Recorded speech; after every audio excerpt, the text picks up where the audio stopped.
Alors, une vidéo pour voir ce que c'est que les échelles. Alors, quand est-ce qu'on utilise justement les échelles?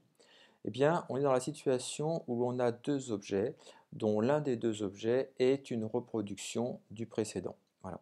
Et du coup, on a fait en sorte que cette reproduction soit fidèle à l'original. Donc, du coup, on a conservé euh, les différentes proportions qu'il y avait entre les dimensions de la figure de départ.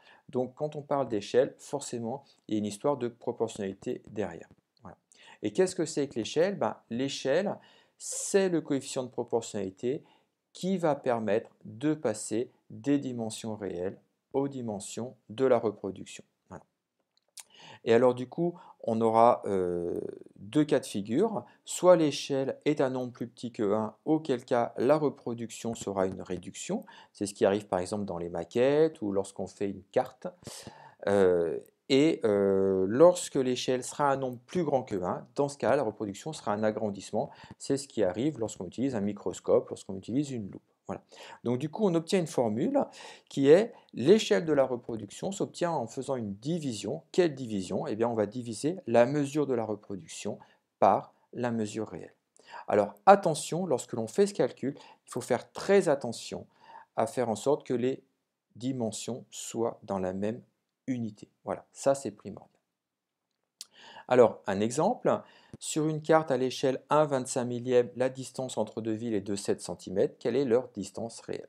Donc là, l'échelle 1/25 millième, donc 1 sur 25 000, c'est un nombre plus petit que 1. Donc ça veut dire que la reproduction sera une réduction, ce qui est normal, hein. Quand on utilise une carte, eh bien une carte, les dimensions sur la carte sont en général plus petites que la dimension en réalité. Il n'y a qu'à imaginer une carte de France, évidemment. Voilà. Donc 1/25 millième, qu'est-ce que ça veut dire? Eh bien ça veut dire que 1 cm sur la carte va représenter 25 000 cm en réalité. Hein. J'insiste bien sur le fait que les unités doivent être les mêmes. Donc derrière, on a dit qu'il y avait une histoire de proportionnalité, donc je vais pouvoir utiliser un tableau de proportionnalité pour pouvoir résoudre ce problème. Alors qu'est-ce que je vais marquer dans ce tableau? Je vais marquer la distance sur la carte en centimètres et puis la distance réelle en centimètres. Alors j'insiste bien, encore une fois, les dimensions sont dans la même unité. Pourquoi est-ce que je mets la distance en haut, enfin sur la carte en haut et pas en bas? Tout simplement parce que je retrouve mon 1 sur 25 000. Voilà. Mais j'aurais très bien pu faire le contraire, hein, mettre la distance réelle en haut. C'était pas bien grave, mais bon voilà. Moi, pour un moyen mnémotechnique, je préfère faire ça. Mais bon.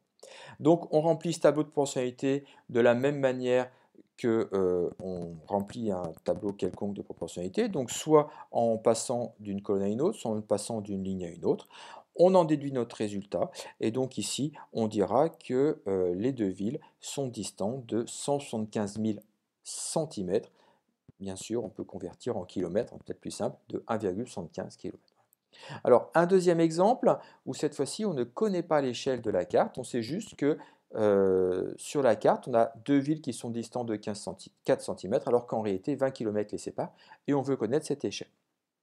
Alors, cette fois-ci, je vais utiliser ma formule en faisant bien attention à ce que les unités soient identiques. Donc, l'échelle de la carte, qu'est-ce que c'est? C'est la mesure de la reproduction divisée par la mesure réelle. Bon, qu'est-ce qu'on me dit?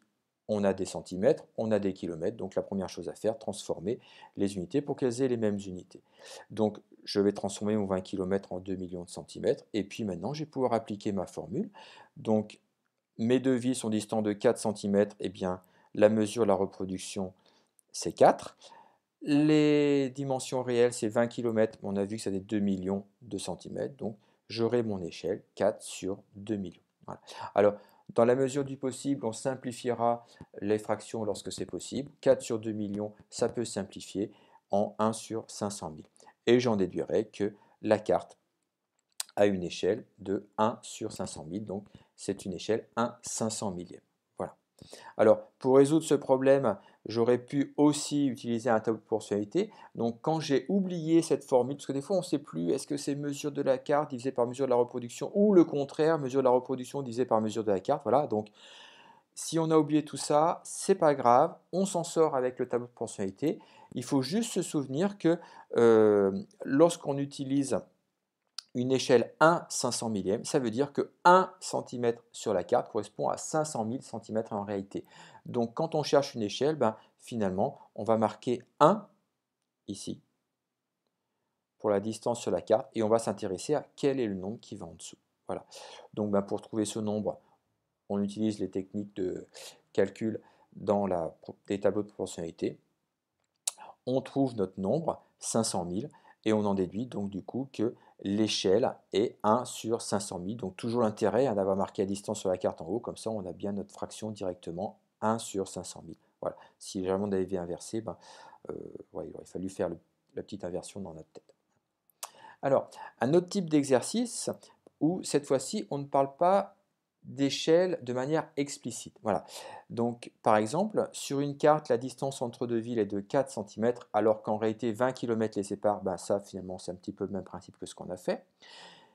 Et l'exercice, on nous dit quoi? On nous dit deux villes sont distantes de 63 km en réalité. De combien de centimètres sont-elles séparées sur la carte? Alors, pour faire cet exercice, bien sûr, on peut calculer l'échelle comme on l'a fait précédemment, mais ce n'est pas nécessaire. On peut utiliser un tableau de proportionnalité. Et l'intérêt de ne pas avoir à calculer l'échelle directement, c'est qu'on peut garder les unités, centimètres, kilomètres, ce qui nous permet d'avoir des nombres qui sont un peu plus simples à manipuler. Voilà, il vaut mieux manipuler 20 que 2 millions, par exemple. Donc on va remplir ce tableau de la même manière qu'on complète n'importe quel tableau de proportionnalité. Donc ici, le plus simple, c'est de diviser par 5 et on obtient notre résultat, à savoir que mes deux villes seront distantes sur la carte de 12,8 cm. Voilà. Donc un autre exercice où cette fois-ci, on connaît la distance qui sépare, donc là il s'avère deux ponts, qui séparent mes deux ponts sur une carte et je veux savoir quelle est la distance réelle en kilomètres. Donc pareil, j'utilise ma proportionnalité et j'en déduis donc du coup que la distance réelle qui va séparer mes deux ponts est de 12,5 km. Voilà. Alors, si je fais un bilan sur les échelles, donc du coup, pour résoudre des exercices d'échelle, on peut soit utiliser un tableau, soit utiliser des calculs, enfin du moins la formule, mais en tous les cas, qu'il faudra bien se souvenir, c'est que quand on parle d'échelle, eh bien, il y a une situation de proportionnalité, mais attention, il faudra faire en sorte que les unités soient identiques. Alors, si j'utilise un tableau de proportionnalité, ben, je fais en sorte que mes unités soient cohérentes, centimètres, centimètres, et je rappelle que là, par exemple, mon échelle, ce serait 1 sur 25 000. Voilà, distance sur la carte en centimètres. Il faut bien se souvenir qu'une échelle 1/25 millième veut dire 1 cm correspond à 25 000. Donc 1 cm sur la carte, pardon, sur la reproduction correspond à 25 000 cm en réalité. Voilà. Mais je peux aussi utiliser le calcul qui définit mon échelle, à savoir une échelle. Qu'est-ce que c'est? C'est un nombre qui s'obtient en faisant mesure de la reproduction divisée par mesure réelle. Et le fait d'utiliser cette formule nous donne directement d'autres formules qui sont mesure de la reproduction égale mesure réelle fois l'échelle et mesure réelle égale mesure de reproduction, mais cette fois-ci divisée par l'échelle. Et voilà.